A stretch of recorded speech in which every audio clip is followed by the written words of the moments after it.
Hello, plutôt faire exactement. Hello toutes mes petites tâches, j'espère que vous allez bien. Aujourd'hui je vous retrouve pour une nouvelle vidéo pour vous faire donc au début j'avais dit 10 conseils mais au final j'en ai que 8. Donc 8 conseils pour mieux dormir. Ce sont des conseils qui marchent sur moi, après je sais pas sur vous si ça va marcher. Donc dites-moi dans les commentaires si vous avez des astuces que je n'ai pas précisées dans cette vidéo. Et donc voilà, donc c'est parti. Alors, premier conseil, moi c'est quelque chose qui marche vraiment très très bien, c'est de changer ses draps. Personnellement, dormir dans des draps propres, ça change la vie. Parce qu'on se sent mieux, voilà, c'est mieux de dormir dans des draps propres plutôt que de dormir dans des draps qui datent d'il y a 2 mois, qu'on n'a pas changé depuis 2 mois, donc voilà.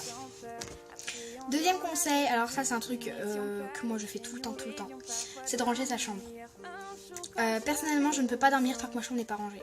Là en l'occurrence ma chambre n'est pas du tout rangée, ça se verra pas, mais elle n'est pas du tout rangée, il faut vraiment que je la range parce que sinon ce soir je vais pas dormir. Donc personnellement moi quand je range ma chambre je dors beaucoup mieux. Parce que je sais pas comment dire, mais on va dire que l'espace de ma chambre il est pas occupé en fait. Enfin, c'est vraiment bizarre, mais depuis 1 an ou 2, si ma chambre n'est pas rangée, je peux pas dormir. Donc voilà, c'est comme ça, je sais pas comment vous expliquer, mais voilà, donc en tout cas, moi ça marche, si je range pas ma chambre, je peux pas dormir. Troisième conseil, c'est de faire des soins. Donc il y a deux utilités pour... je vais y arriver. Il y a 2 utilités pour ça. La première, vous faire des soins, normal, toutes les filles font ça. Deuxième utilité, c'est de se dire, bah je dors dans une bonne condition. C'est-à-dire que je dors en ayant fait des masques pour mes cheveux, pour mon visage, en ayant fait... je vais y arriver, j'arrive pas à parler. En ayant fait ma manucure, enfin voilà, tout ce genre de choses que nous les filles on adore faire. Donc voilà, moi personnellement quand je fais mes soins, j'arrive beaucoup mieux à dormir et me dire, ah, il va falloir que je refasse ma manucure demain, elle est totalement dégueulasse et au final je vais y penser toute la nuit puis je vais pas réussir à dormir. Donc voilà, moi personnellement ça marche. Et désolée, ça a coupé. Donc voilà, après vous je sais pas si ça marche, mais voilà. Quatrième conseil, c'est de faire ce que l'on doit faire. Par exemple, je sais que pendant un moment ça me l'a fait. C'est en fait par exemple, si vous avez cours ou le travail le lendemain, avant de vous coucher, vous faites tout ce que vous avez à faire, c'est-à-dire préparer vos affaires la veille. Parce que sinon, la nuit, vous allez vous dire, j'ai oublié un truc dans mon sac ou pas? Où est-ce que je prépare mes affaires maintenant ou demain? Et ça, toute la nuit, vous allez y penser. Au final, vous n'allez pas pouvoir dormir. 5e conseil, alors je pense que ça, tout le monde connaît ce conseil, c'est d'éviter à tout prix la caféine. C'est-à-dire tout ce qui concerne le café, le coca, je crois qu'il y a le jus d'orange aussi. Je suis pas sûre, mais je pense pas que le jus d'orange ait de la caféine. Mais en tout cas, le jus d'orange ça excite énormément. Après, il y a du thé des fois, il y a certains thés qui comportent de la caféine. Donc, au lieu de boire du thé, je pense que vous privilégiez un petit peu plus la tisane. Voilà. Alors pareil, 6e conseil, un conseil que tout le monde connaît, c'est de se coucher tôt. Voilà. Personnellement, moi, je sais que souvent sur certaines personnes, quand je leur pose la question, oui, je leur ai déjà posé la question, je leur demande si quand ils se couchent tôt, ben, ça leur permet de mieux dormir. Moi, personnellement, ça marche pas, mais sur la plupart de mes amis, ça marche. Moi, il faut vraiment que je me couche entre le tôt et le tard. Voilà, c'est bizarre, mais il faut pas que je me couche trop tard ni trop tôt, parce que sinon je peux pas dormir. Tard, forcément, je vais être crevée, donc je vais bien dormir. Mais j'aime bien me coucher de temps en temps entre 9h et 10h, pas plus tard. Bon après quand c'est les vacances, oui, je peux me permettre de me coucher plus tard. Mais en ce qui concerne pendant l'année scolaire, pendant les heures où je dois dormir, et ben je me couche plutôt entre 9h et 10h. Voilà, après ça dépend les horaires, enfin bref. Personnellement je sais que si je me couche trop tôt, ben je peux pas dormir. Donc voilà, je sais pas si sur vous ça marche, donc dites-moi dans les commentaires si sur vous ça marche, si vous vous couchez tôt ou pas. Alors, donc là c'est le 7e conseil.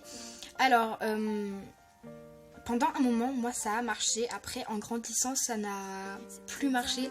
C'est tout simplement d'écouter de la musique. Bon, après, la musique douce, forcément, ça endort. Mais si vous écoutez d'autres styles... Pardon, ça a encore coupé. Si vous écoutez d'autres styles de musique, du genre du rock, du hip-hop, du jazz, enfin, tout ce que vous voulez. Je sais pas si ça peut marcher, mais bon, j'écoute plus de musique avant de m'endormir. Moi, maintenant, ça marche plus. Mais voilà, je peux vous conseiller d'écouter de la musique parce que franchement, je trouve que ça marche très très bien. Après, voilà, moi, ça marche plus maintenant, mais quand j'étais petite, ça marchait vraiment beaucoup. J'ai arrêté il y a 3-4 ans, à peu près. Et franchement, ça marche beaucoup mieux. Enfin, ça marche vraiment beaucoup, je trouve, d'écouter de la musique avant de dormir. Mais personnellement, je trouve que la musique douce, c'est mieux. Je veux dire, on va pas écouter non plus les chansons de bébé de 2 ans. Hein. Je sais, c'est totalement logique. Mais par exemple, écoutez, je vous donne un exemple par exemple. Hein. Tout à fait. Je vous donne un exemple. Alan Walker, la chanson Faded. Je sais pas si vous connaissez. Pour moi, c'est une chanson qui personnellement pourrait m'endormir. Voilà. Donc après, voilà. Mais vous pouvez varier selon votre style de musique. Enfin bref, je vais pas trop m'attarder sur ça. On passe au prochain conseil. Alors, on passe au dernier conseil, donc qui est le 8e conseil. C'est d'arrêter les objets électroniques 1 heure avant de s'endormir.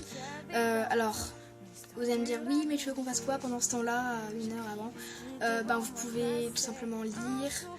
Vous pouvez faire vos soins, comme je vous disais. Il y a plein de choses. Si vous êtes en soirée pyjama, vous pouvez faire des jeux de société. Enfin, voilà, tout dépend des occupations que vous avez. Mais moi, personnellement, même si j'utilise les objets électroniques juste avant de m'endormir, je dors très bien. Mais il est conseillé d'arrêter les objets électroniques 1 heure avant de s'endormir, peut-être même 2 heures. Mais voilà, moi ça change pas grand chose. J'ai beau regarder des vidéos avant de m'endormir, 10 minutes après je m'endors et ça m'empêche pas de bien dormir. Donc voilà. Donc voilà les filles, j'espère que ma vidéo vous aura plu. J'espère que ces conseils surtout vous auront aidé. Si c'est le cas, n'hésitez pas à me dire en commentaire si certains conseils peuvent vous être utiles, vous seront utiles surtout. Enfin, si ça peut vous aider. Et dites-moi aussi dans les commentaires s'il y a des conseils que je n'ai pas cités, que je ne connais peut-être pas.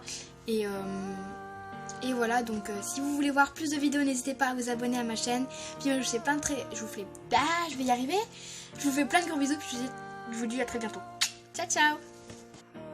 J'arrive plus à parler. Je sais pas ce qui m'arrive, il est quelle heure? 18h30, ok. J'arrive plus à parler.